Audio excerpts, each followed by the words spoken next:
আকাশের কথা মতন সবাই তাই করতে আরম্ভ করে। সবাই আন্ধাধুন গুলি করতে আরম্ভ করে, কিন্তু কেউ সেই অদৃশ্য দেয়ালের কিছুই করতে পারে না। বরং তাদের গুলির বুলেটগুলো অদৃশ্য দেয়ালটা গিলে খেয়ে নিচ্ছে।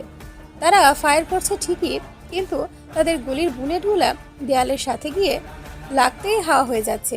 মানে হলো, সেই দেয়ালটা তাদের গুলির বুলেটগুলোকে নিজের ভেতরে গিলে নিচ্ছে। যেটা দেখে আকাশ বেশ চিন্তায় পড়ে যায়।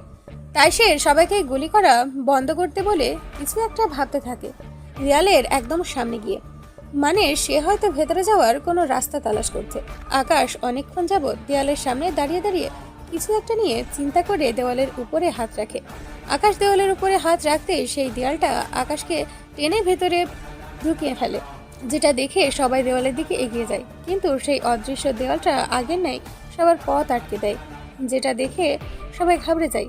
অপরদিকে আকাশ অদৃশ্য দেয়ালের এই প্রান্তে এসে পাকা দালান বাড়িটার দিকে নজর ফিরায়। তখনই সে দেখতে পায় সেই পাকা দালান বাড়িটার সামনে 5 থেকে 6 জন মানুষ ভিন্ন ভিন্ন ভাবে নিজেদের শক্তির ব্যবহার করছে। একটা মেয়ে বরফ দ্বারা নিজের সারা শরীর বেষ্টন করে রেখেছে। মানে হলো, বরফ দ্বারা রক্ষা কবচ বানিয়ে রেখেছে নিজের শরীরে। আর দুজন সেই বরফ দ্বারা তৈরি রক্ষা কবচটাকে ভাঙার চেষ্টা করছে। হাওয়ায় উড়ে একজন সেই মেয়েটার শরীরে আগুন নিক্ষেপ করে বরফ গলাতে চাইছে। অপরদিকে আরেকজন নিচ থেকে হাতের সাহায্যে সেই মেয়েটার শরীরে ইলেকট্রিক্যাল শক দিচ্ছে, যাতে করে সেই মেয়েটার শরীর থেকে বরফের সিল বা রক্ষা কবচটা ভেঙে যায়। দূর থেকে আকাশ এসব দৃশ্য দেখে তার চোখ কপালে উঠে যায়। অপরদিকে আরেকজন নিচ থেকে হাতের সাহায্যে সেই মেয়েটার শরীরে ইলেকট্রিক শক দিচ্ছে, যাতে করে সেই মেয়েটার শরীর থেকে বরফের শিল বা রক্ষা কবচটা ভেঙে যায়। দূর থেকে আকাশ এসব দৃশ্য দেখে তার চোখ কপালে উঠে যায়। তাই সে চোখ বড় বড় করে তাদের দিকে দৃষ্টিপাত করে তাকিয়ে থাকে। তবে এতটুকুই শেষ নয়, আকাশের এখনো আসল ঝড়টা খাওয়া বাকি আছে। আকাশ বেশ কিছুক্ষণ তাদের দিকে দৃষ্টিপাত করে তাকিয়ে থাকার পর তার নজর যায় পাশের একটা গোলাকার সার্কেলের ভেতরে, যেখানে একটা অল্প বয়সী ছেলে বিদ্যুতের গতিতে ছোটাছুটি করছে।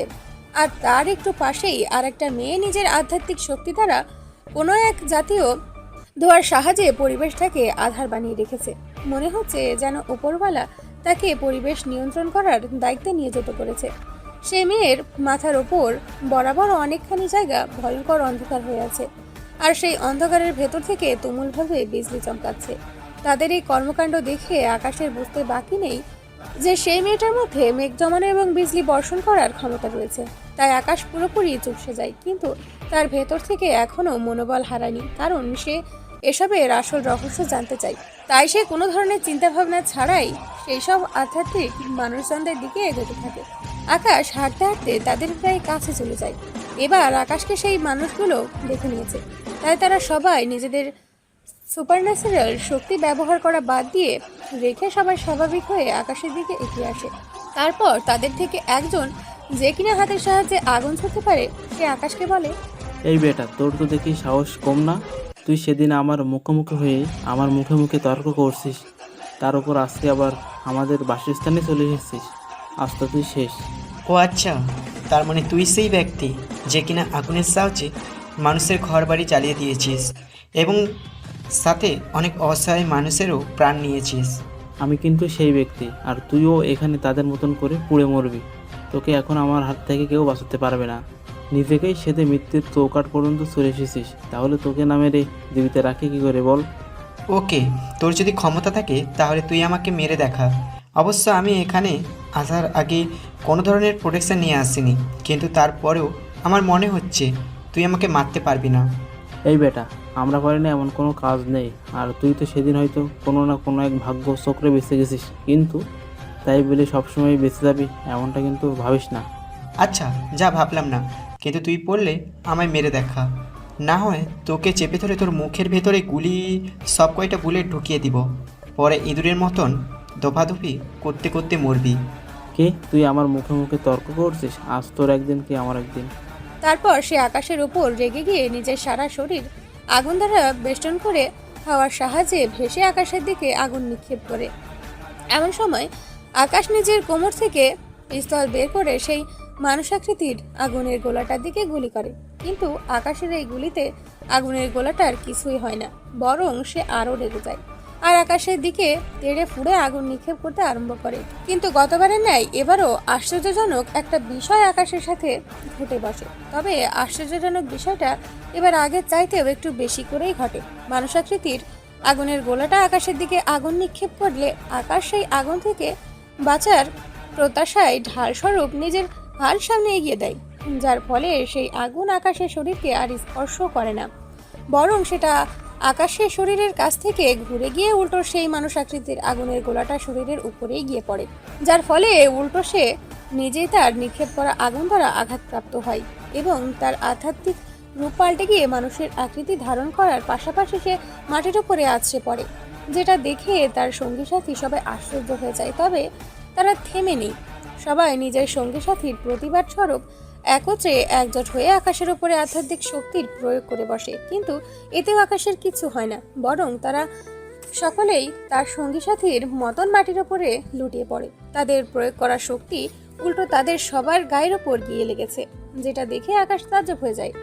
সে বর্তমানে ঘটে যাওয়া অদ্ভুত বিষয়টার সম্পর্কে নিজেও কোনো কিছু বুঝে উঠতে পারছে না। তখনই আকাশের সামনে অদৃশ্য থেকে মাঝামাঝি বয়সের একটা মহিলা প্রকট হয়ে আকাশকে বলে, হ্যাঁ, তুই তাহলে সেই ব্যক্তি যার হাতে কিনা অপ্রাপ্ত শক্তির ছোঁয়া লেগেছে, আর তার জন্যই তুই সবাইকে একাই দমিয়ে দিয়েছিস। তবে তুই একদম চিন্তা করিস না, আমি এখন এদের সবাইকে নিয়ে যাচ্ছি, তবে পরবর্তীতে তোর সাথে এদের আবার দেখা হবে। তখন তোর অপ্রাপ্ত শক্তি এরা সবাই মিলে দমিয়ে দিবে, আর তোকে কোনো ম্যাটেরিয়াল বস্তুর ন্যায় দুমড়ে মুছে মাটির নিচে পিষে মারবে। মহিলাটা আকাশকে এসব হুমকি দিয়ে মুহূর্তের মধ্যে সবাইকে সঙ্গে নিয়ে চোখের পলকে সেখান থেকে গায়েব হয়ে যায়। আকাশ ব্যতীত সেই জায়গাতে আর কিছুই নেই। সেই মহিলাটা তাদের সমস্ত অস্তিত্ব নিয়ে গায়েব হয়ে গেছে। আকাশ শূন্য একটা জমিনের ওপর দাঁড়িয়ে আছে, তার চোখের সামনে যে পাকা দালানটা ছিল সেটাও গায়েব হয়ে গেছে। এক কথায় তাদের কোনো নাম নিশানাও নেই বর্তমানে। মহিলাটা আধ্যাত্মিক শক্তির অধিকারী মানুষগুলো নিয়ে গায়েব হওয়ার সাথে সাথে সেই পাকা দালান বাড়িটাও গায়েব হয়ে গেছে। অন্যদিকে অদৃশ্যের মায়াবী দেয়ালটাও চলে গেছে, যার কারণে সবাই আকাশের দিকে দৌড়ে আসে। তারপর সবার মধ্যে থেকে মুজাহিদ আকাশকে বলে, ভাই, এত সময় যা ঘটেছে বিশ্বাস করেন সব কিছুই আমাদের মাথার উপর দিয়ে গেছে। শুরুতে আমরা কেউ চেষ্টা করে অদৃশ্য দেওয়াল ভেদ করে ভিতরে ঢুকতে পারলাম না, কিন্তু আপনি ঢুকে গেলেন। তারপর ঢুকে গিয়ে সবাইকে একাই ধুল চাটিয়ে দিয়েছেন। আমরা দূর থেকে মোটামুটি সব কিছুই দেখেছি। ভাই, আসল কাহিনীটা কি একটু বুঝিয়ে বলেন প্লিজ। মুজাহিদ, কিভাবে কি হয়েছে আমি নিজেও বুঝে উঠতে পারছি না। আমি শুধু নিজেকে বাঁচানোর প্রত্যাশায় নিজের হাত মুখের সামনে এনেছি। তখনই দেখি তারা সবাই একে একে ধরে মাটিতে লুটিয়ে পড়েছে, আর তাদের আধ্যাত্মিক শক্তি তাদের জন্যই কাল হয়ে দাঁড়িয়েছে। ভাই, আমার মনে হয় কি আপনার মধ্যেও কোনো আধ্যাত্মিক শক্তি আছে, আর সেই আধ্যাত্মিক শক্তিটা তাদের তুলনায় আপনার কাছে হয়তো দ্বিগুণ, যার কারণে তারা আপনার কাছে পরাজয় হয়েছে। মুজাহিদ, আমার কাছে কি আছে সেটা আমি নিজেও জানি না, তবে আমার নিজের কাজকর্ম দেখে আমি নিজেই অবাক হচ্ছি। পরিশেষে এসে এখন আমার নিজের উপরেই সন্দেহ হচ্ছে। না, হয়তো সেই মহিলাটা কেন বলল যে আমার হাতে অপ্রাপ্ত শক্তির ছোঁয়া লেগেছে? ভাই, আমি নিশ্চিত আপনার মধ্যেও তাদের মতন কিছু একটা আছে। জানি না আমি। আচ্ছা, এখন এসব বাদ দাও, দিয়ে রেখে হেলিকপ্টারে মোতায়েন কর, কারণ যাদের খোঁজে এসেছি তারা সবাই তো নিজের গাড়িটি গস্তায় নিয়ে পালিয়েছে। তাহলে এখানে থেকে আর কোনো লাভ নাই। আচ্ছা ভাই, আমি হেলিকপ্টার মোতায়েন করছি। মুজাহিদ আমার কথা মতো পাইলটকে খবর লাগালো, তার সাথে বর্তমান জায়গার লোকেশানটাও দিয়ে দিয়েছে। কিছুক্ষণ পেরোতেই সব কয়টা হেলিকপ্টার আমাদেরকে নিয়ে যাওয়ার জন্য চলে এসেছে। তারপর সবাই মিলে হেলিকপ্টারে উঠে নিজেদের বাংলো ফিরে এসেছি।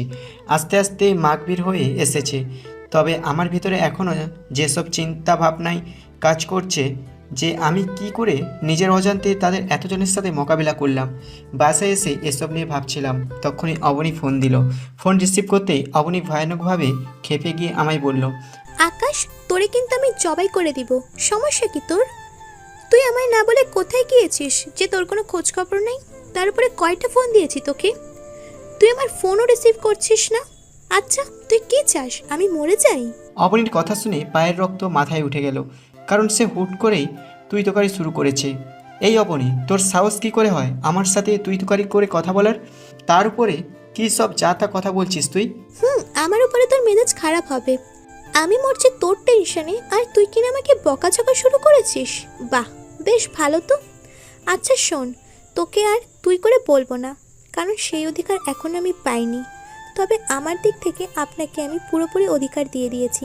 আচ্ছা যাক গিয়ে এখন এইসব কথা। আপনাকে যেটার জন্য ফোন করেছি, আজকে চুলোয় রান্না করতে গিয়ে আমার হাত পুড়ে গেছে। কি? অবনীর কথা শুনে সমস্ত রাগ মুহূর্তের মধ্যেই পানি হয়ে গেছে। এই তুমি এখন কোথায় আছো? কোথায় থাকবো আবার, বাসায় আছি। আচ্ছা তুমি বাসার লোকেশনটা দাও, আমি এক্ষুনি আসছি। না, তার কোনো প্রয়োজন নেই, আপনাকে আসতে হবে না কোথাও। আপনি নিজের কাজে নিরুদ্দেশ হয়ে থাকেন। অবনী দুঃখিত, এমনটা আর কখনো হবে না। প্লিজ তুমি লোকেশনটা দাও। না বললাম তো, আপনার বাসায় আসতে হবে না। তো বাইরে কোথাও দেখা করো। ওকে, সেটা করা যায়। আপনি সেদিনের ন্যায় পার্কটাতে চলে আসেন। আচ্ছা, আর শোনো, তুমি সাবধানে আসিও। হুম। তারপর ফোন রেখে দিয়ে চটজলদি পার্কে চলে গেলাম। পার্কে গিয়ে দেখি রাত হওয়ার পার্ক বন্ধ করে দিয়েছে। তাই পার্কের সামনে দাঁড়িয়ে আছি। আমি গিয়ে দাঁড়াতেই অবনী চলে আসলো। সে রিক্সায় করে এসেছে। তাকে রিক্সা থেকে নামতে দেখে তার কাছে এগিয়ে গেলাম। সে রিক্সাওয়ালা মামাকে ভাড়া দিয়ে পাঠিয়ে দিয়েছে। আমি অবনীর কাছে গিয়ে সর্বপ্রথম তার হাত দেখাতে বললাম। সে আমার কথা মতো হাত এগিয়ে দিয়েছে আমার সামনে। সে হাত সামনে এগোতেই আমার মাথা ঘুরে উঠল, কারণ তার হাতে রক্ত জমাট হয়ে ফুলে সেটা তাণ্ডব আকৃতি ধারণ করেছে। তারপরে হাতের চামড়া কালো কালো পোড়া দাগ পড়েছে। আর মানেই সত্যি অবনীর হাত পুড়ে গিয়েছে। অবনীর হাতে অবস্থা দেখে আমার চোখের থেকে আপনা আপনি টলমল করে চোখের পানি ঝরতে আরম্ভ করছে। আমি চোখের পানি ফেলতে ফেলতে তাকে জিজ্ঞেস করলাম, এই তুমি ডক্টরের কাছে যাওনি? যে কি করব, কার জন্য বেঁচে থাকবো আমি? আমার তো কেউ নেই, আপনি থেকেও না থাকার মতো। কদর করেন না আমার। আজ সারাদিন একটাও ফোন পাইনি আপনার। সেখানে দেখা করা তো দূরের কথা, তার উপর কিছু বললেই রেগে যান। তো নিজের যত্ন নিয়ে কী হবে আর? অবনী, একদম বাচ্চাদের মতো কথাবার্তা বলবে না। আর ক্ষমা প্রার্থী আমি তোমার কাছে। এবার প্লিজ ডক্টরের কাছে চলো। না, আমি ডক্টরের কাছে যাব না। আপনি আমার সাথে দেখা করতে এসেছেন, সেটা করে চলে যান। খামোখা আমায় নিয়ে একটু টেনশন করতে হবে না। অবনী, অতিরিক্ত হচ্ছে কিন্তু। হ্যাঁ, আপনার কাছে অতিরিক্ত মনে হলে আমি অতিরিক্তই করছি। অবনী ডক্টরের কাছে চললো। আমি যাব না বললাম তো। অবনী, ডক্টরের কাছে চলো। অবনী, এখন কিন্তু মেরে তক্তা বানিয়ে ফেলবো তোমাকে। এটা ছাড়া আর কী বা করতে পারেন বলেন? পারেন তো খালি মারধর করতে, তো মারেন। ইচ্ছে হলে আমাকে। অবনীর কথায় আর জবাব দিলাম না, কারণ মেয়েটা প্রচণ্ড অভিমান হয়েছে আমার উপরে। তাই আমি এখন যত কথা বলবো ততই ঝামেলা হবে। তাই চুপচাপ কোনো কথাবার্তা ছাড়া অবনীকে কোলে তুলে নিয়ে একটা রিক্সায় দাঁড় করালাম। তারপর রিক্সায় উঠে অবনীকে এক পাশ করে বসিয়ে দিয়ে তাকে এক সাইড থেকে জড়িয়ে ধরলাম। পরে রিক্সাওয়ালা মামাকে বললাম সামনে হসপিটালে নিয়ে যেতে। আমার এমন কর্মকাণ্ডে অবনী কিছুই বলল না, কারণ মেয়েদের রাগ ভাঙানোর টিপস আমার জানা আছে। মেয়েরা সবসময় চায় তার প্রিয় মানুষটা তার উপরে জোর খাটিয়ে কেয়ার নিক, আর আমি সেটাই করেছি। তার উপরে তাকে কোলে করে উঠিয়ে এনে রিক্সায় বসানো, পাশাপাশি তাকে জড়িয়ে ধরেছি, যার কারণে অবনী একদম চুপচাপ হয়ে আছে। রিক্সাওয়ালা মামা আমার বলা গন্তব্য অনুযায়ী রিক্সা ছুটিয়ে নিয়ে চলছে, কিন্তু কিছুটা পথ পাড়ি দেওয়ার পরই হুট করেই একটা বড় গাড়ি আমাদের সামনে দিকে তেড়ে ফুঁড়ে আসে, যেটা দেখে রিক্সাওয়ালা মামা ভয় পেয়ে আমাদেরকে রিক্সার মধ্যে ফেলে রেখে সে সাইড কেটে পড়ে। আর বড় গাড়িটা আমাদের একদম সামনাসামনি চলে আসে। তখনই অবনী তার ঘোড়া হাতটা দিয়ে বড় গাড়িটার দিকে ইশারা করে, যার ফলে বড় গাড়িটা আমাদের থেকে কুচলে দেওয়া আগেই সেটা ভেঙে চূর্ণ বিচ্ছিন্ন হয়ে যায়, যেটা দেখে আমার মাথা তো ভ ভ করে ঘুরতে আরম্ভ করেছে। তার উপরে আশেপাশের সমস্ত লোকজন আমাদের দিকে আজব দৃষ্টিভঙ্গিতে তাকিয়ে আছে। অবনী তার পোড়া হাতটা দিয়ে বড় গাড়িটার দিকে ইশারা করতেই আমাদের দিকে তেড়ে আসা বড় গাড়িটা ভেঙে চূর্ণ বিচ্ছিন্ন হয়ে যায়। যেটা দেখে আমার মাথা ভব করে ঘুরতে আরম্ভ করেছে। তার উপরে আশেপাশে সমস্ত লোকজন আমাদের দিকে আজব দৃষ্টিভঙ্গিতে তাকিয়ে আছে। আমি অবাক দৃষ্টিকোণ করে আশেপাশের মানুষদের মতন অবনীর দিকে তাকিয়ে আছি। সে আমার এভাবে তাকিয়ে থাকা দেখে জিজ্ঞেস করলো, এই যে মহাশয়, কি হয়েছে আপনার? আপনি আমার দিকে এইভাবে তাকিয়ে আছেন কেন? অবনী এভাবে তাকিয়ে থাকার কারণটা কিন্তু তোমার আর আমার চোখে সামনেই পড়ে রয়েছে। মানে কি? মানেটা তো তুমি আমার থেকে ভালো জানবে। তো এবার ক্লিয়ার করে বলো যে আসল কাহিনীটা কি, আর কি করে হাতের সাহায্যে তুমি এমনটা করেছো। আমার হাতের সাহায্যে এমনটা করেছে মানে কি? আমি তো নিজেকে সেভ করার জন্য হাতটা সামনের দিকে এগিয়েছিলাম, যেমনটা মানুষ বাঁচার জন্য করে। কিন্তু আপনি সেখানে রহস্য খুঁজে বেড়াচ্ছেন কেন? অবনী, আমি আগেই বলেছি যে এসব কিছুই আমাদের চোখের সামনে প্রমাণস্বরূপ পড়ে আছে। এত বড় একটা গাড়ি যে কিনা আমাদের দুজনকে এত সময়ে মাটিতে সাথে পিষে দেওয়ার কথা, সেখানে তোমার হাতের এক ইশারাতে গাড়িটি চূর্ণ বিচূর্ণ হয়ে গেছে। এটা কি আশ্চর্যজনক কিছু নয়? হ্যাঁ, এটা আশ্চর্যজনক কিছু, কিন্তু আপনি এর সাথে আমায় মিলিত করলে তো চলবে না। কারণ এইসবের আগামাথা আমি কিছুই জানি না। আমি শুধু বাঁচার প্রত্যাশায় হাতটা সামনে এগিয়েছিলাম, কিন্তু তারপর যা ঘটেছে তার সাথে আমার কোনো সাদৃশ্য নেই। কারণ আমি নিজেই অবাক এইসব দেখে, যে এত বড় গাড়িটা মুহূর্তের মাঝে কি করে ভেঙে চুরমার হয়ে গেছে। তার মানে তোমার সাথে এসবের কোনো সাদৃশ্য বা সম্পর্কই নেই? আর বাদ নেই। ঠিক আছে, তাহলে অন্য রিক্সা করে আমার সাথে হসপিটালে চলো। তোমার হাতে ট্রিটমেন্ট করাতে হবে। আগের নাই কোলে উঠিয়ে নিন আমায়, না হয় আমি এক কদমও মাটিতে ফেলবো না। এটা তুমি বললেও করব, না বললেও করব, কারণ তোমার ভাবভূমি দেখে আমার শুরুতেই বুঝে এসেছি যে তোমার ঝোঁক উঠেছে আমার সাথে ঘনিষ্ঠ হয়ে থাকার। তাই তোমাকে কাছে টানলে তুমি আমার সাথে কোনো কথাই শুনবে না। বাহ মহাশয়, আপনার মাথায় তো দেখি বেশ বুদ্ধি, কিন্তু আফসোস, আপনার মাথায় এত বুদ্ধি থাকার পরেও আপনি সব পরিস্থিতিতে রাগান্বিত ভঙ্গিটাই ট্যাপ আপ করেন, যেটা কিনা না করলেই হয়। অবনী, আমাকে শেখাতে হবে না তোমার। আমি কিভাবে কোনো পরিস্থিতিকে সামলাবো সে বিবেক বুদ্ধি কিন্তু আমার আছে। এই যে দেখছেন, আপনি কিন্তু চটে যাচ্ছেন। অবনী, ধুর, কী শুরু করেছো তুমি? বাদ দাও তো এসব কথাবার্তা, আমার একদম ভালো লাগছে না কিন্তু এসব। আচ্ছা বাদ দিলাম, আপনি এখন আমায় নিজের বাহুতে নিন, তারপর কোথায় নিয়ে যাবেন যান। আর কোনো কথাবার্তা না বলে অবনীকে আবারও কোলে উঠিয়ে নিলাম। তারপর আরেকটা রিক্সায় ঠিক করে হসপিটালের উদ্দেশ্যে রওনা হয়েছি। তবে আশেপাশের লোকজন কিন্তু এখনও আমাদের দিকে তাকিয়ে আছে। তবে আমি সেদিকে বেশি একটা পদক্ষেপ না করে রিক্সায় করে অবনী হসপিটালে নিয়ে এসেছি। তবে আমার মনের ভিতরে আশপাশ থেকে তাকিয়ে থাকা লোকজনদের মতো কৌতূহলী কাজ করছে অবনীকে নিয়ে। তবে আমি সেটাকে অবনীর সামনে ফুটবার না করে তাকে নিয়ে সোজা ডক্টরের কাছে চলে আসলাম। ডক্টরের কাছে এসে ডক্টরকে বললাম, ডক্টর, ওর হাত পুড়ে গেছে রান্না করতে গিয়ে গ্যাসের চুলোয়। আপনি একটু দেখুন তো কি হয়েছে। আমার কথা মতো ডক্টর তার হাত দেখে বলল, ওনার হাতের জমাট বাঁধা রক্তগুলো ইমিডিয়েট বের করতে হবে, না হয় ভিতরে ইনফেকশন হয়ে যাবে। এমনিতেই অনেক লেট হয়ে গিয়েছে। ডক্টর, যা করার করুন, কিন্তু অবনী যেন কোনো ধরনের ক্ষতি না হয়। জি, আমরাও সেটা চেষ্টা করব। আর আপনি এখানে বা বাইরে বসে অপেক্ষা করুন, আমরা ওনাকে পাশেই ওটিতে নিয়ে যাচ্ছি। আচ্ছা। তারপর ডক্টর দুইজন নার্সকে ডেকে এনে বলল অবনীকে ওটিতে নিয়ে যেতে। নার্স ডক্টরের কথা মতো অবনীকে ওটিতে নিয়ে গেল। তার কিছুক্ষণ পর ডক্টরও রুম থেকে বেরিয়ে ওটিতে চলে গেছে। আর আমি ডক্টরের চেম্বারে একা একা বসে আছি। 8 ঘন্টা পেরিয়ে গেছে, কিন্তু ডক্টর এখনও ফিরে আসেনি। তাই আমি ডক্টরের কেবিন থেকে বেরিয়ে কেবিনের আশেপাশে পায়চারি করতে লাগলাম। তখনই ডক্টর আমার থেকে কিছুটা দূরে একটা কক্ষ থেকে বেরিয়ে আসলো। হয়তো সেই কক্ষটাই ওটির। ডক্টর কক্ষ থেকে বেরিয়ে এসে আমায় জিজ্ঞেস করলো, আচ্ছা, ওনার হাতটা যে গ্যাসের আগুনে পুড়েছে সেটাতে কি করে নিশ্চিত হচ্ছেন আপনি? কারণ সে তো আমায় এমনটাই বলেছে। সে গ্যাসের চুলোয় রান্না করতে গিয়ে নাকি এমনটা হয়েছে। আপনাকে তিনি এমনটা বললে ওনার হাতের কন্ডিশন দেখে আমার মনে হয়নি যে ওনার হাতটা গ্যাসের আগুনে পুড়েছে।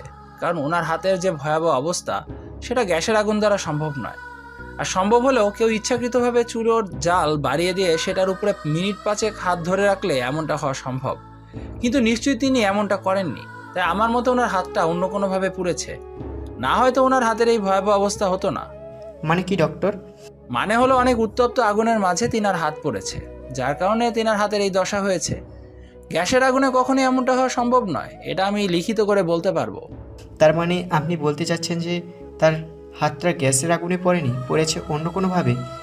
আর যেইভাবে পড়ুক না কেন, আগুনের উত্তাপ বা হিট তাপমাত্রাধিক ছিল। জি, এক্স্যাক্টলি এটাই হয়েছে।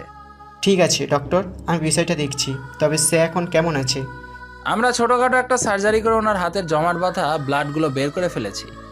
উনি এখন ঠিক আছেন, আর কিছুদিন আমার সাজেশনের মতো ওষুধ কন্টিনিউ যদি করে যান, উনি আর ওনার হাত পুরোপুরি সুস্থ হয়ে যাবেন। ধন্যবাদ ডক্টর। আচ্ছা, আপনি চেম্বারে আসুন। নার্স কিছু সময়ের মাঝে ওনাকে আমার চেম্বারে নিয়ে আসবে। ডক্টর আমাকে ওনার চেম্বারে যেতে বলে হাঁটা দিল, কিন্তু আমার মাথায় ওনার কথাগুলো গোলক ধাঁধার মতন ঘুরপাক খাচ্ছে। কারণ অবনী বলল তার হাত রান্না করতে গিয়ে পুড়ে গেছে, মানে গ্যাসের আগুনে। ডক্টর বলছে তার হাত গ্যাসের আগুনে পড়েনি, কারণ গ্যাসের আগুন এতটা উত্তাপ বা হিট প্রোভাইড করতে পারে না সহজে। বেশ চিন্তায় পড়ে গেলাম এসব কথাবার্তা শুনে। বেখেয়ালি হয়ে পড়েছি ডক্টরের কথা শুনে। তখনই মনে পড়ল ডক্টর আমাকে চেম্বারে যেতে বলেছে ওনার। তাই চিন্তাভাবনার অবসান ঘটিয়ে ডক্টরের চেম্বারে গেলাম। চেম্বারে যেতেই উনি আমাকে অবনীর জন্য প্রেসক্রিপশন ঔষধ লিখে দিয়ে বলল, ওষুধগুলো ওনাকে কন্টিনিউ করাবেন, না হয় হাতের কিন্তু ইমপ্রুভমেন্ট হবে না। আচ্ছা।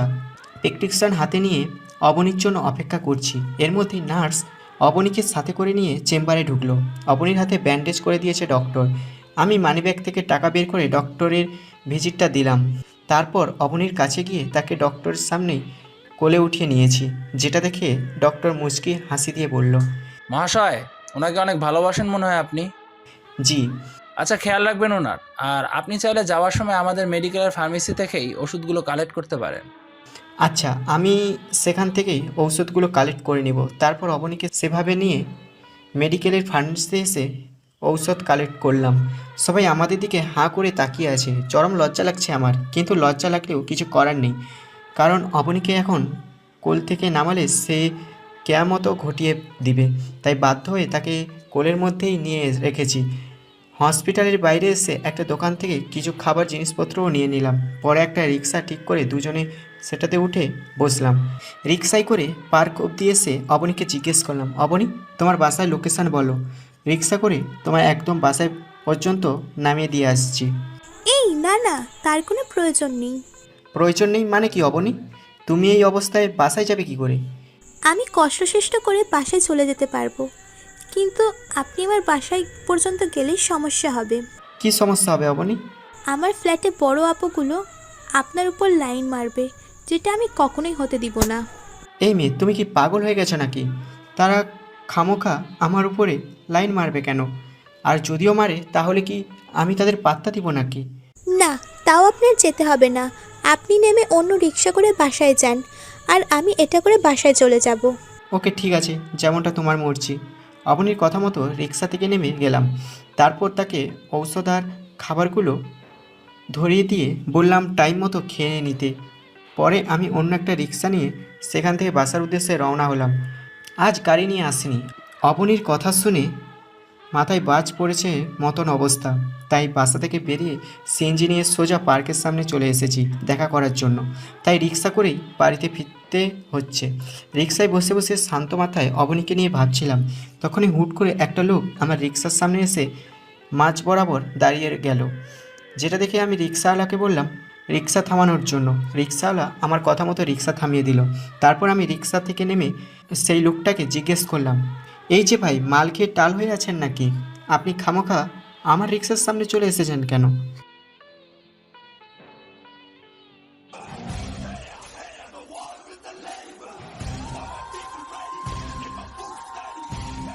আমাকে কিছু বলার জন্য দাঁড়িয়ে আছেন মানে?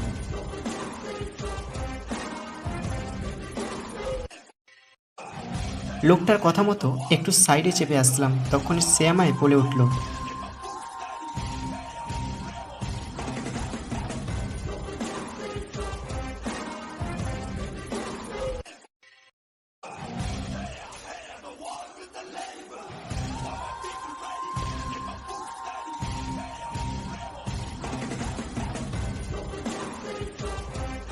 কি কথা বলুন?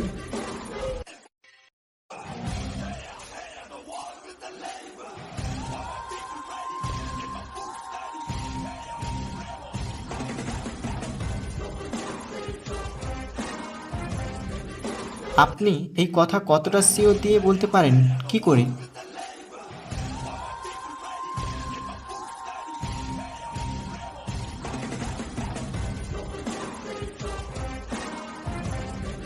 তো কে করেছে তার নামটা বলুন, তার পরিচয় কি বলুন।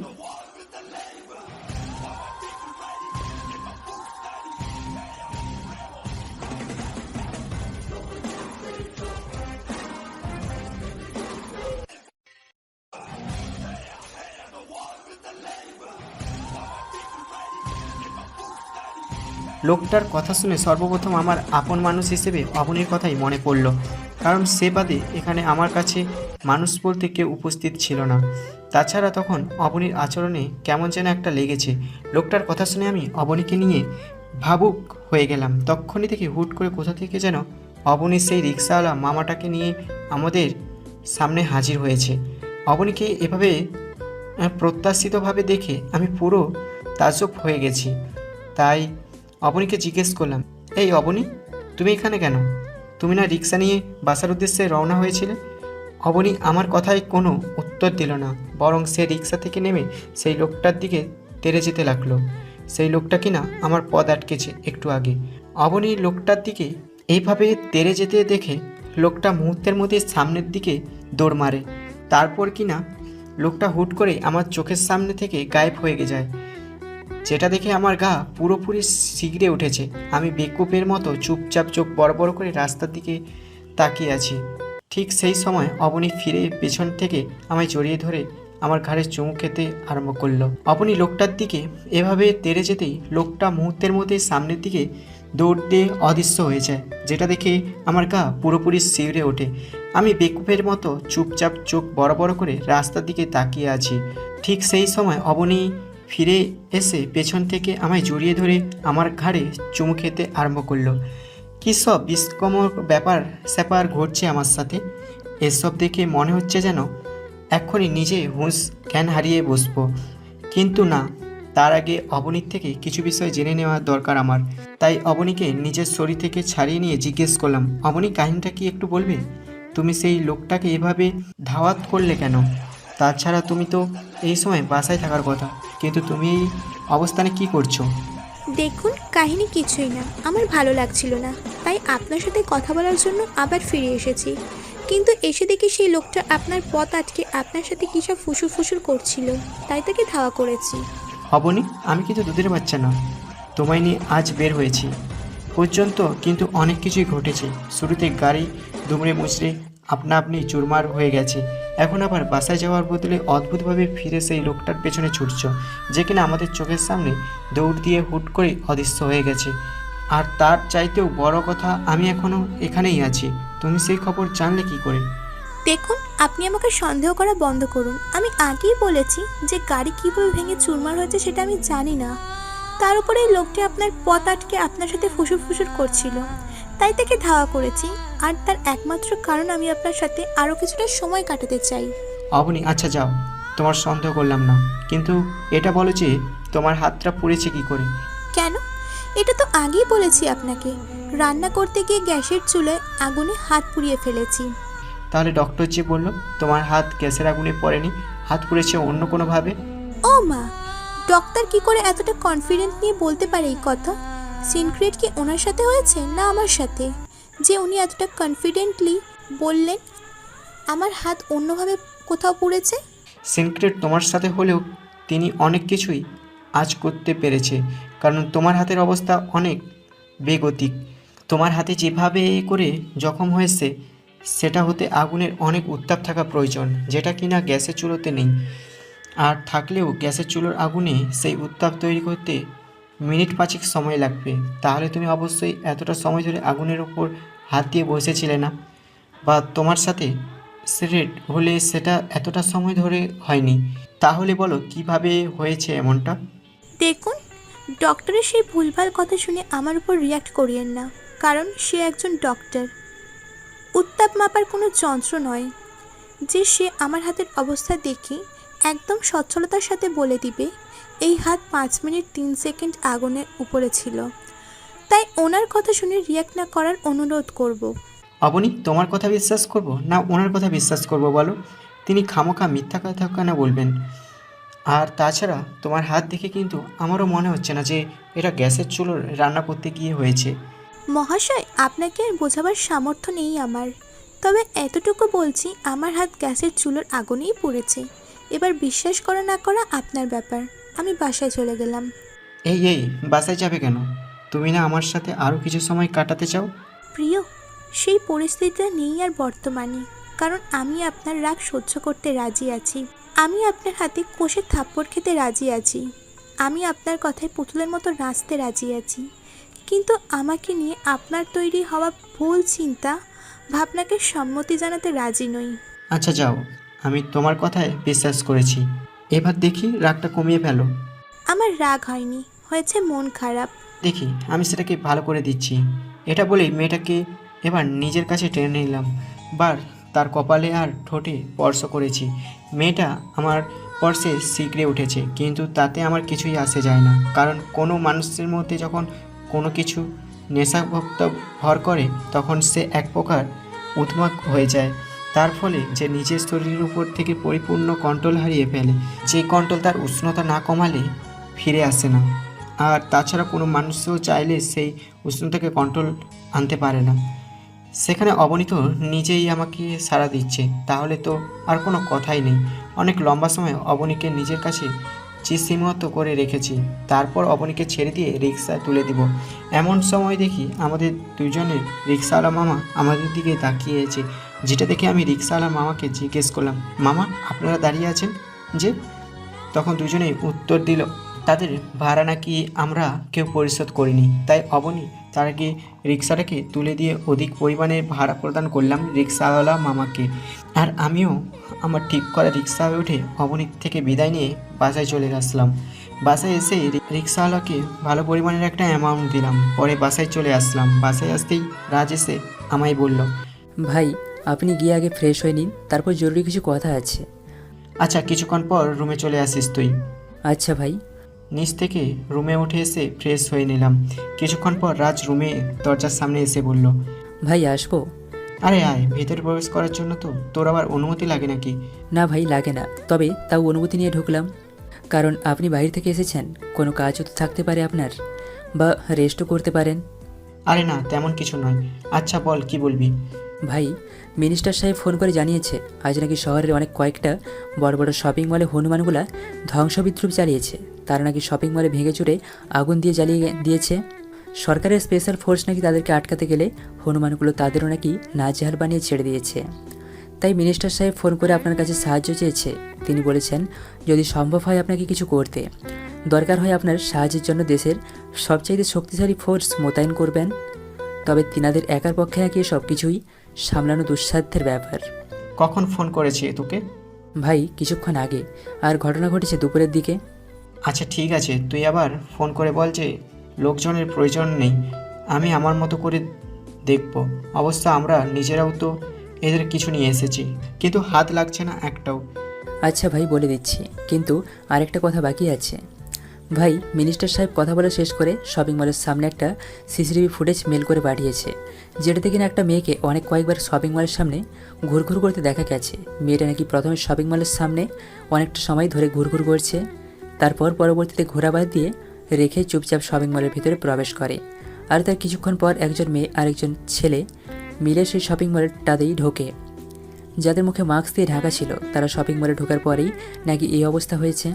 তবে অবাক করা কাণ্ড হচ্ছে, ধ্বংসবিদ্রুপ চালানোর পর হনুমানগুলো নিজের নিজের ভয়ঙ্কর রূপ ধারণ করে শপিং মল থেকে বেরিয়েছে, কিন্তু সেই প্রথমের মেয়েটাকে আর শপিং মল থেকে বের হতে দেখা যায়নি। কিন্তু সিসিটিভিতে তার ফুটেজ ক্যাপচার হয়ে গেছে, কারণ সে মুখ খোলা অবস্থায় ছিল। তাই সেই মেয়েটার উপরে সন্দেহ করছে সবাই। কে সেই মেয়ে? চিনিস কি তাকে? ভাই, আমি চিনতাম না, মুজাহিদ আমায় চিনেছে। মানে কি? ভাই, আপনি নিজেই দেখুন, এই যে ফোনের মধ্যে পুরো ফুটেজটা আছে। রাজের কথায় মিনিস্টার সাহেবের পাঠানো সিসিটিভি ফুটেজটা দেখতে আরম্ভ করলাম।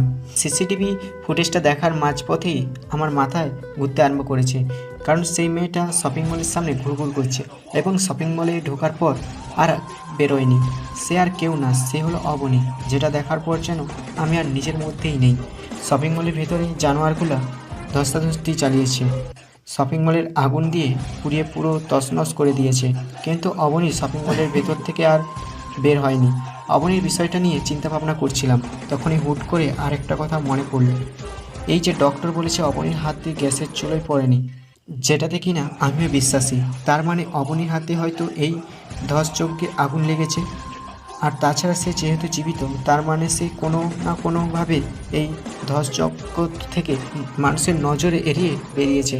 কিন্তু আমার কথা হচ্ছে, অবনী আমায় মিথ্যে কেন বলল? সে আমায় সত্যিটা বললেই হতো যে শপিং মলের ধস যজ্ঞের আগুনে তার হাত পুড়েছে। না, এই প্রশ্নের জবাব আমি আগামীকাল অবনীর কাছ থেকে নিব। তাছাড়া তার কাছ থেকে এটাও জানার আছে যে সেই শপিং মলের সামনে ঘুরঘুর করছিল কেন। এমনিতেই সন্দেহের সৃষ্টি হয়ে আছে মেয়েটাকে নিয়ে মনের মধ্যে। তার উপরে সিসিটিভি ফুটেজ দেখে পাকাপোক্তভাবে মনে হচ্ছে তার ভিতরে কোনো একটা ঘাপলা আছে। না, আগামীকালটা হোক। এই রাজ, তুই চলে যা, আগামীকাল দেখছি এই বিষয়টা আমি। তবে শোন, মিনিস্টার সাহেবকে ফোন করলে এটাও একটু জানিয়ে দিবি যে তিনি যেন এই সিসিটিভি ফুটেজটা পাবলিক না করে। ঠিক আছে ভাই, আমি বলে দিচ্ছি। এখন আমি নিচে চলে গেলাম। ঠিক আছে, যা। রাজ নিচে চলে গেল, আর আমি রুমে বসে বসে প্রহর গুনছি রাতটা পেরোবার। অবশ্যই আমি চাইলে অবনীকে ফোন করে জিজ্ঞেস করতে পারি এই বিষয়ে, কিন্তু আমি সেটা করব না, কারণ সকাল হলে এই সিসিটিভি ফুটেজটার সঙ্গে করে নিয়ে তাকে জেরা করব। তখন সে কোনো কারণে অস্বীকার করলে এই ফুটেজটা দেখাবো, অবনী থেকে সমস্ত কিছু জানবো বলে আগামীকালের প্রতীক্ষা করতে লাগলাম। দেখতে দেখতে রাত পেরিয়ে গেল। আমিও রাতের বেলা যথাযথ ঘুমিয়ে সকালবেলা ঘুম থেকে উঠে পড়েছি। তারপর ঘুম থেকে উঠে সোজা কলেজে গেলাম।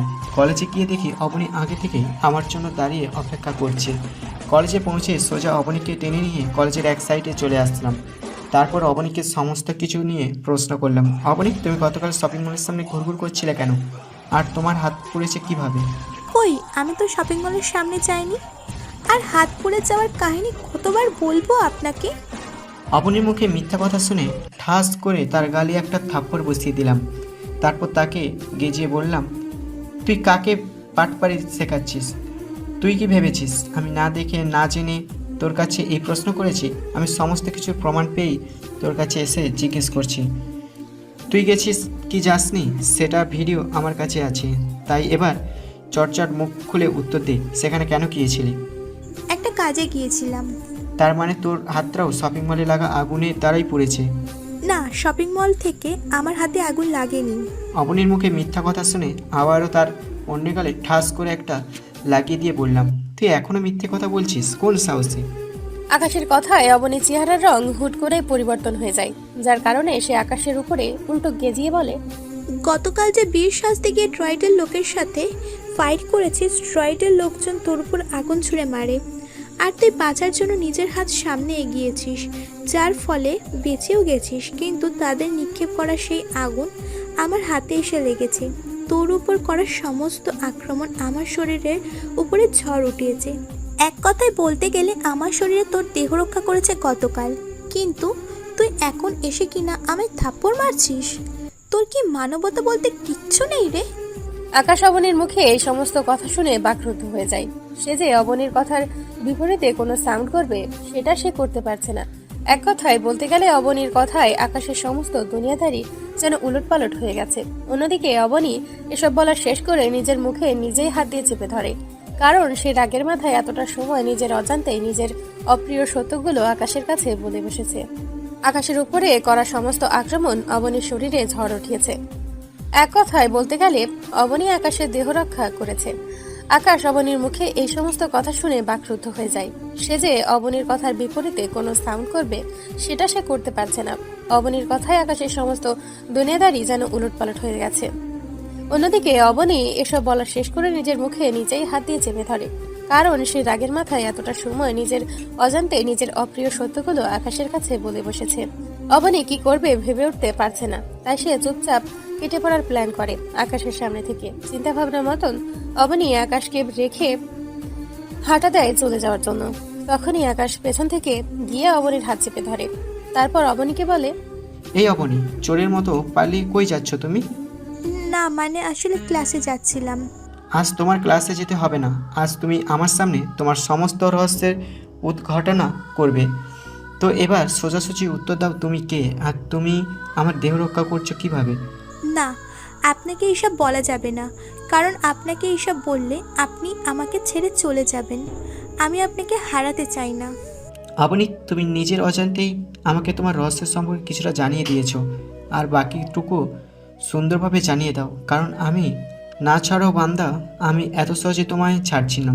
তোমার ভিতর থেকে সমস্ত সত্যি আজ আমি জেনেই ছাড়বো। আর বাকি রইল ছেড়ে যাওয়ার কথা। তুমি যদি সৎ পথে চলে থাকো তাহলে আমি লিখিত দিচ্ছি যে আমি তোমারই আছি আর তোমারই থাকবো। আমার না খুব ভয় করছে। অবনীর ভয়ে কিছু নেই, আমি তোমায় ছাড়ছি না, সেটা কিন্তু আগেই বলে দিয়েছি। তাই এবার সোজাসুজি তোমার ভিতর থেকে সমস্ত সত্যি উগলে বের করো। প্রিয়, আমি খুব সাধারণ কোনো মানুষ না।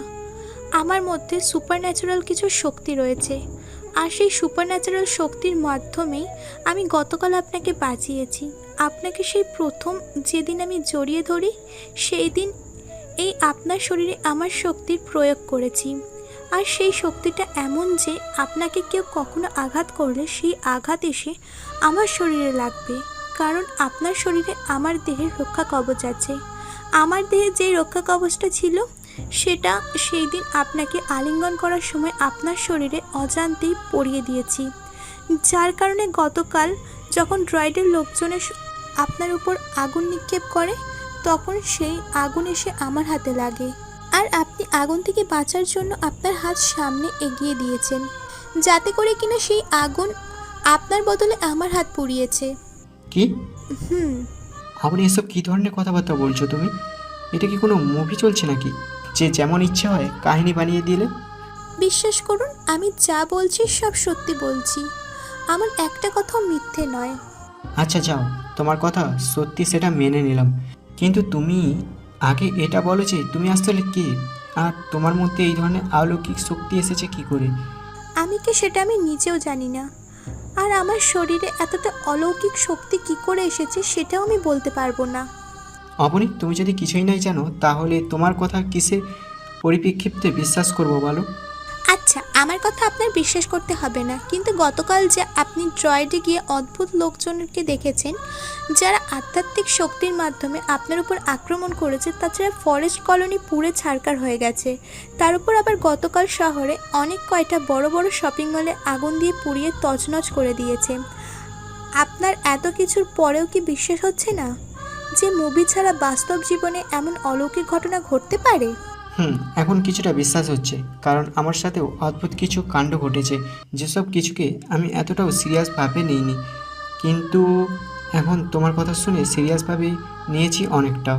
আচ্ছা, আপনার সেই কিছুটা বিশ্বাসকেও আমি পুরোপুরি বিশ্বাসে পরিণত করে দিচ্ছি। দেখুন, আপনি হয়তো প্রথম দিন আমার সাথে পার্কে দেখা করার পর একটা মেয়েকে দেখেছিলেন যে কিনা হুট করে গায়েব হয়ে গিয়েছিল আপনার চোখের সামনে থেকে, যার কারণে আপনি আমায় রেখে তাকে দেখার জন্য কিছুটা সামনে এগিয়ে গিয়ে আমিও কিছুটা সময়ের জন্য আপনার চোখের সামনে থেকে উধাও হয়ে যাই। সত্যি বলতে সেই মেয়েটা আমার একটা ক্লোন, যে কিনা আমার কমান্ডে চলে। আর আমি সেই দিন আপনাকে একটা মিথ্যে কথা বলেছিলাম যে আমি গাছের পিছনে লুকিয়ে পড়েছিলাম আপনাকে পরীক্ষা করার জন্য। আসলে আমার সেই কথাটা মিথ্যে ছিল। আমি সত্যিকার অর্থে অদৃশ্য হয়ে আমার ক্লোনটাকে তার সঠিক স্থানে রেখে আসার জন্য কয়েক সেকেন্ডে আপনার চোখের সামনে থেকে অদৃশ্য হয়ে গিয়েছিলাম। তার মানে তোমার কাছে টেলিকোপ বা অদৃশ্য হওয়ারও শক্তি আছে, আর গতকাল গাড়িটা ভেঙে চুরমার হওয়ার পেছনে কোনো না কোনোভাবে তোমার হাত আছে। আমার কাছে অদৃশ্য হওয়ার শক্তি আছে, আর গতকাল আমি আমার অলৌকিক শক্তির মাধ্যমে হাতের ইশারা করে সেই গাড়িটাকে ভেঙে চুরমার করে দিয়েছি। অপনির কথা শুনে মনে হচ্ছে এক্ষুনি আমি মাথা ঘুরে জমিনে পড়ে যাব, কারণ এতগুলো ঝাটকা কেউ কখনো একসাথে নিতে পারবে না। মাথা ভব করে ঘুরতে আরম্ভ করেছে। তখনই অবনী আবার আমায় বলে উঠল, আপনি প্লিজ আমার কথাবার্তা শুনে ঘাবড়ে যাবেন না। দেখুন, আমি আপনার কোনো ক্ষতি করব না, আর করতে চাইলেও সেটা করতে পারবো না, কারণ আমি আপনাকে ভালোবাসি। আপনার ক্ষতি করা কখনোই আমার কল্পনাতেও আসবে না, বরং আমার সমস্ত শক্তি দ্বারা সব সময় আপনাকে সুরক্ষায় রাখবো। আমি থাকতে কেউ আপনার শরীরে কখনো নখের আঁচড়ও দিতে পারবে না। অবনী আমি অনেক শখ তোমার কথাবার্তা শুনে। তবে একদিকে আমার জন্য ভালোই হয়েছে, কারণ আমি সেই সকল আধ্যাত্মিক মানুষের পেছনেই লেগেছি যাদের কাছে আধ্যাত্মিক শক্তি রয়েছে, কারণ তারা দেশের ক্ষতি করছে। তারপরে বিশেষ করে আমার সেই মেয়েটাকেও প্রয়োজন, যার হাত কিনা ভয়ঙ্কর অধিকার ছুরিতে পরিবর্তন হয়, কারণ সে আমার ছোট রাজকে মারার জন্য পিছু নিয়েছে এবং অনেক কয়টা মানুষকেও খুন করেছে। এক কথায় বলতে গেলে লেডি কিলার। আমি সেই মেয়েসহ বাকি সবাইকে খুঁজে বের করে পায়ের নিচে কুচলে ফেলতে চাই।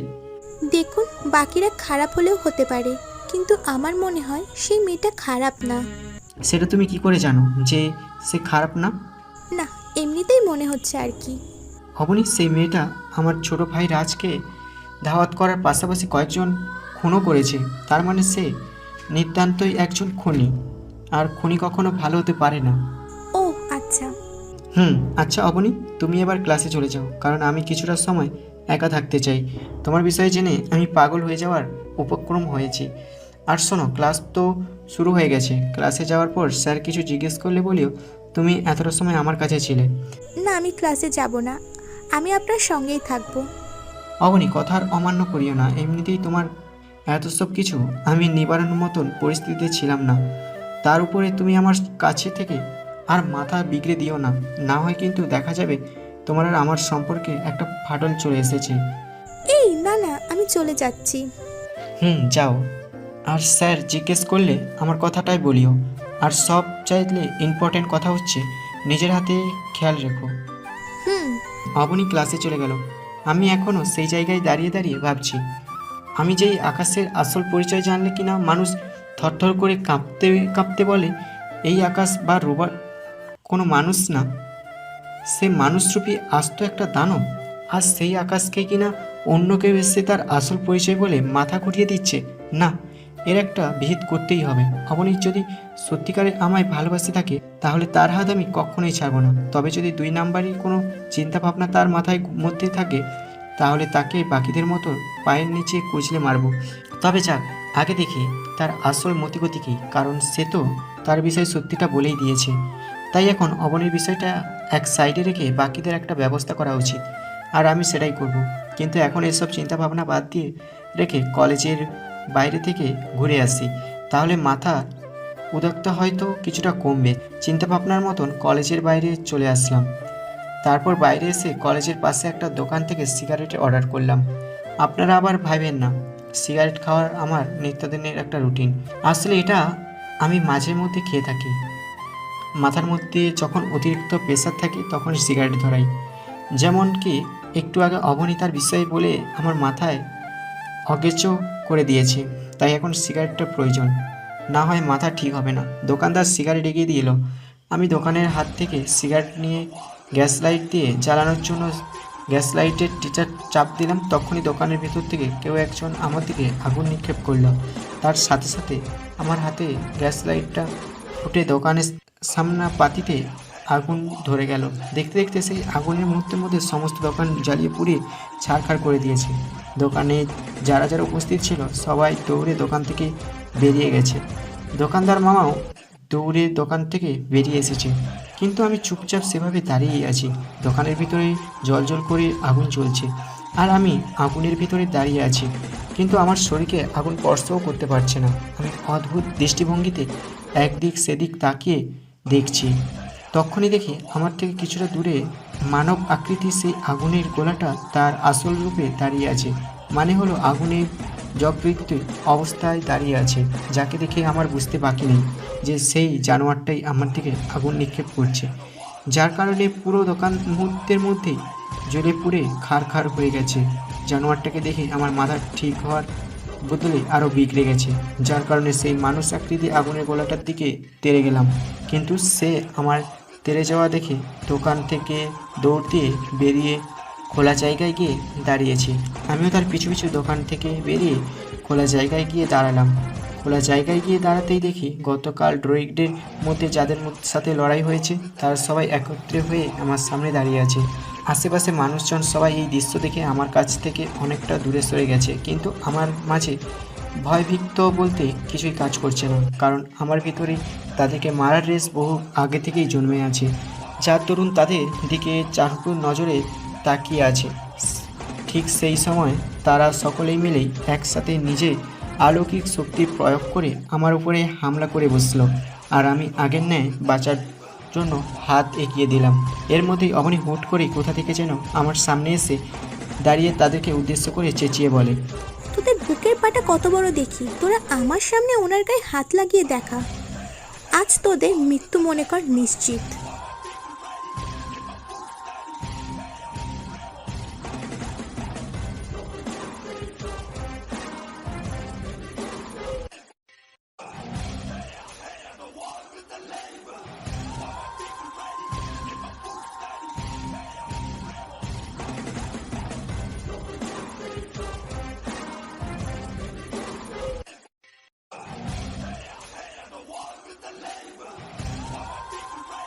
আকাশ নিজের চোখে বিশ্বাস করতে পারছে না যে তার সামনে কুখ্যাত লেডি কিলার নিজের বাস্তবিক রূপ নিয়ে দাঁড়িয়ে আছে। অবনীর এমন ভয়াবহ রূপ দেখে আশেপাশের মানুষের মতন তাদের দিকে তেড়ে আসা লোকগুলোও ভয় পেয়ে যায়, যার কারণে তারা সবাই আকাশের দিকে তেড়ে আসা বাদ দিয়ে উল্টো পেছোতে শুরু করে। কিন্তু তাতে আর কোনো লাভ নেই, কারণ অবনী এত সময় ঘটনাস্থলকে যুদ্ধের ময়দানে পরিণত করেছে। এজন্যই বলে কখনো ঘুমন্ত বাঘিনীকে জাগাতে নেই, এতে করে নিজের বিপদ হতে পারে। অপোজিট পাশের একটা মেয়ে নিজের অলৌকিক শক্তি দ্বারা পরিবেশকে আধার বানিয়ে দিয়েছিল, কিন্তু বর্তমানে অবনী সেই আধার পরিবেশটাকে নরক বানিয়ে দিয়েছে। অবনী তার আধ্যাত্মিক শক্তির মাধ্যমে ঘটনাস্থলকে পুরো বিদঘুটে অন্ধকার বানিয়ে দিয়েছে। পুরো ঘটনাস্থলে টর্নেডো শুরু হয়েছে, যে টর্নেডোর কারণে ঘটনাস্থলে আধার হওয়ার পাশাপাশি তীব্র বেগে বাতাস বইতে শুরু করেছে। কেউ চোখে কিছু দেখতেই পাচ্ছে না, এত পরিমাণে বাতাস বইতে শুরু করেছে।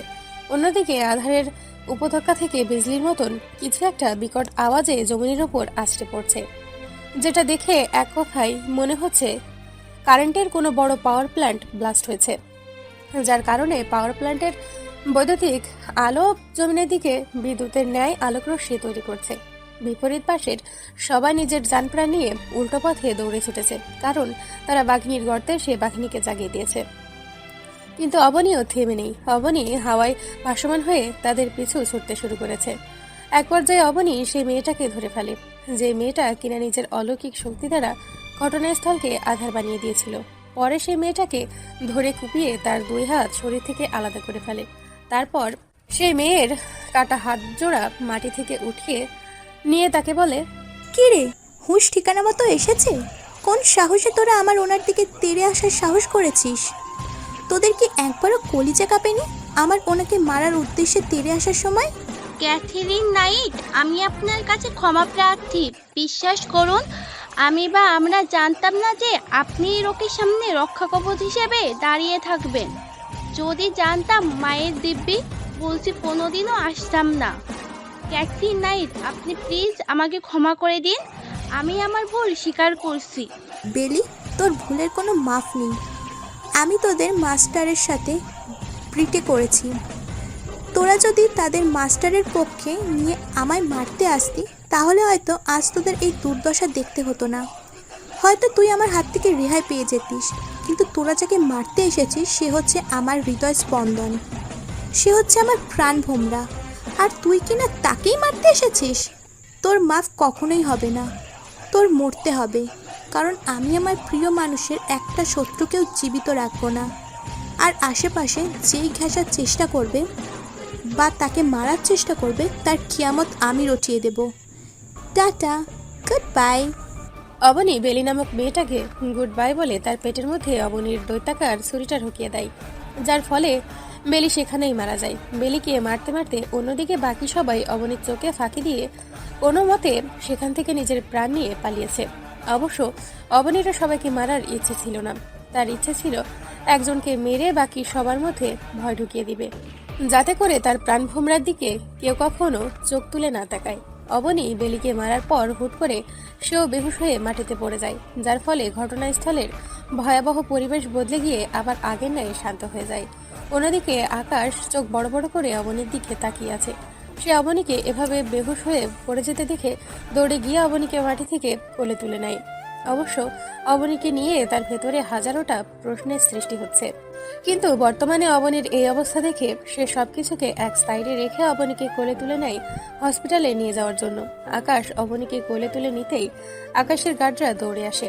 আকাশ তার গার্ডদের দেখে বলে, এই তোরা এত সময় কোথায় ছিলি?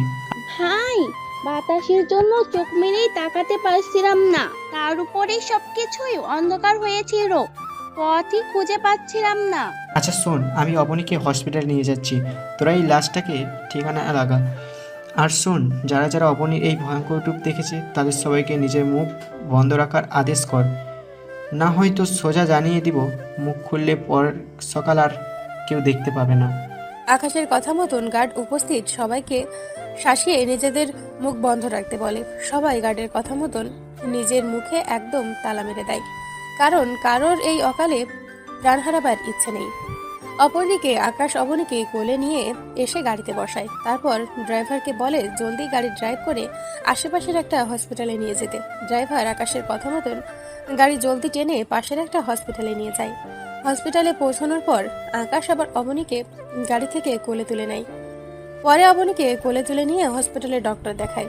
ডক্টর অবনীর কন্ডিশন দেখে বলে, তার জখম হাতে পুনরায় চোট পাওয়ার পাশাপাশি অতিরিক্ত মাত্রায় সে কোনো কিছুতে নিজের শরীরকে ফোর্স করেছে, যার কারণে সে অজ্ঞান হয়ে গেছে।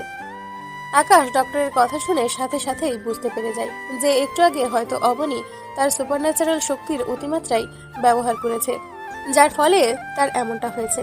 তাই সে ডক্টরকে বলে, ডক্টর এখন কি করব? ওনাকে হসপিটালে অ্যাডমিট করিয়ে দিন। কয়েকদিন বেড রেস্টে থাকার পাশাপাশি স্যালাইন গ্রহণ করলে ওনার শরীরে দুর্বলতা কেটে যাবে, যার ফলে উনি পুরোপুরি সুস্থ হয়ে যাবে। ডক্টর, সব কিছু ঠিক আছে, কিন্তু আমি ওকে হসপিটালে রাখতে পারবো না। আমি ওকে বাসায় শিফট করেছি। আপনি সহ 2জন নার্স আমার বাসার উপর ট্রিটমেন্ট ব্যবস্থা করুন। আপনাদের সবার এক বছরের বেতন আমি দিয়ে দিব। স্যার, এটা তো সম্ভব না। আমি পেশেন্টের বাসায় গেলে বাকি পেশেন্টদের কি হবে? ডক্টর, আমি এত কথা জানি না। আপনারা আমার বাসাতেই ওর ট্রিটমেন্ট করবেন, আমি জাস্ট এটুকুই জানি। আচ্ছা ঠিক আছে, আমি সিনিয়রের সাথে কথা বলে আমার জায়গায় কয়েকদিনের জন্য অন্য কাউকে মোতায়েন করতে বলেছি। আপনি ওনাকে বাসায় শিফট করুন। তারপর অবনীকে নিয়ে বাসায় চলে গেলাম আর মুজাহিদকে ফোন করে বললাম একটা গাড়ি নিয়ে গিয়ে হসপিটাল থেকে ডক্টর আর 2জন নার্সকে নিয়ে আসার জন্য। মুজাহিদ আমার কথার মতন সেই ডক্টর আর 2জন নার্সকে বাসায় নিয়ে আসলো। অবনীর ট্রিটমেন্ট শুরু হয়েছে। আজ পুরো দিন কেটে গেছে, কিন্তু অবনীর জ্ঞান ফেরার কোনো নাম নিশানা নাই। আমার মাথায় অবনীকে নিয়ে চরম টেনশন কাজ করছে, কারণ এত সময় হয়ে গেল কিন্তু এখনও অবনীর জ্ঞান ফিরে আসেনি। তাই অবনীর পাশে বসে রইলাম। গতকাল সারা রাতও অবনীর পাশেই বসেছিলাম, 1 সেকেন্ডের জন্য চোখের পাতা এক করতে পারিনি। অবনীর পাশে বসে থাকতে থাকতে হুট করে ঘুমিয়ে পড়েছি বসা অবস্থায়। ঘুমানোর কিছুক্ষণ পর কারোর কান্নার আওয়াজ পেয়ে আমার ঘুম ভেঙে গেল। ঘুম থেকে উঠে দেখি অবনী আমার মাথায় হাত রেখে কান্না করছে। তার মানে আমি ঘুমানোর পর অবনীর জ্ঞান ফিরে এসেছে, কিন্তু সে কান্না করছে কেন? না, এবার জিজ্ঞেস করা উচিত তাকে। এই অবনী, কি হয়েছে তোমার? তুমি এভাবে কান্না করছো কেন?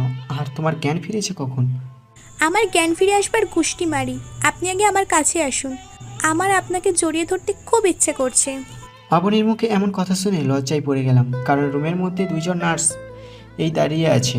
কি করব বুঝে উঠতে পারছি না, তাই একবার অবনীর দিকে তাকাচ্ছি আর একবার নার্সের দিকে তাকাচ্ছি। নার্স আমার হাব দেখে বুঝে নিল আমি লজ্জা পাচ্ছি, তাই তারা 2জন রুম থেকে বেরিয়ে গেছে। নার্স রুম থেকে বেরোতেই আমি অবনীকে বললাম, এই অবনী, এমন কি হয়েছে যে তুমি নার্সদের সামনে আমায় জড়িয়ে ধরার কথা বললে লজ্জা দিলে? আমার কি হয়েছে আমি জানি না, আমি খালি জানি আমি আপনাকে জড়িয়ে ধরতে চাই। আপনি প্লিজ আমার পাশে এসে আমাকে আপনার বাহুতে নিন।